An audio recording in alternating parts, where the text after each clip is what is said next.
رسول اللہ صلی اللہ علیہ وآلہ وسلم سب لوگوں سے زیادہ جواد سخی تھے، اور رمضان میں دوسرے اوقات کے مقابلے میں جب جبرائیل علیہ السلام آپ صلی اللہ علیہ وآلہ وسلم سے ملتے بہت ہی زیادہ جود و کرم فرماتے۔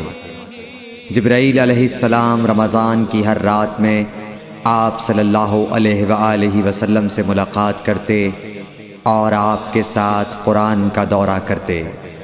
غرض حضرت صلی اللہ علیہ وآلہ وسلم لوگوں کو بھلائی پہنچانے میں بارش لانے والی ہوا سے بھی زیادہ جود و کرم فرمایا کرتے تھے۔